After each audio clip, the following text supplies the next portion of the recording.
పెద్దపల్లి జిల్లా ఆదోనిలో 7 అంతర్రాష్ట్ర క్రికెట్ బుకీలను పోలీసులు అరెస్ట్ చేశారు. పలు రకాల క్రికెట్ బెట్టింగ్ యాప్స్లో పెట్టుబడి పెట్టించి ఈ ముఠా గేమ్స్ ఆడిస్తున్నట్టుగా గుర్తించారు.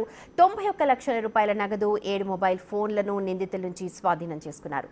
యువకులు ఆన్లైన్ బెట్టింగ్ వ్యసనాలకు అలవాటు పడి గేమ్స్ ఆడుతూ జీవితాలను నాశనం చేసుకోవద్దు అంటూ కర్నూలు ఎస్పీ విక్రాంత్ పాటిల్ సూచిస్తూ ఉన్నారు. కేసు ఛేదించిన ఆదోని పోలీసులకు రివార్డులు కూడా అందించి అభినందించారు ఆయన.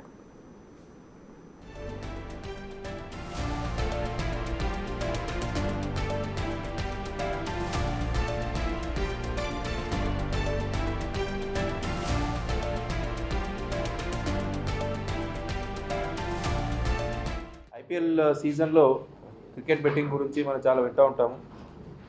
సో దీని గురించి మనం ఆల్రెడీ టైం టు టైం మన పోలీసులకి అలర్ట్ చేస్తూ ఉంటే 18th May అంటే ఒక ఆల్మోస్ట్ 1.5 week బ్యాక్ ఆదోని 1 పోలీసులు నాగరాజు అనే వ్యక్తిని ఫస్ట్ అదుపు తీసుకున్నారు.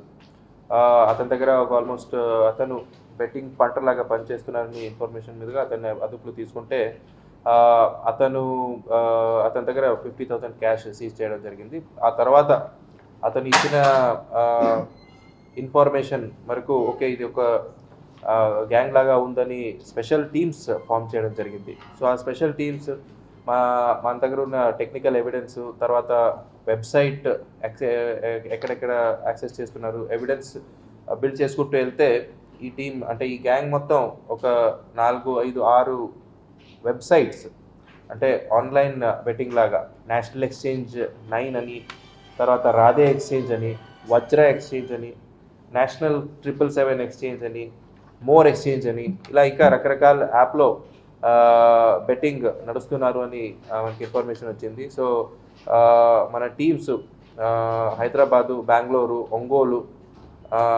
ఇక్కడికి వెళ్ళి ఎవరెవరు ఇన్వాల్వ్ ఉన్నారో మనం ఆరా తీస్తూ ఉంటే వచ్చిన స్పెసిఫిక్ ఇన్ఫర్మేషన్ మీదుగా నిన్న మనం ఆల్మోస్ట్ ఒక 7 అదుపులు తీసుకోవడం జరిగింది.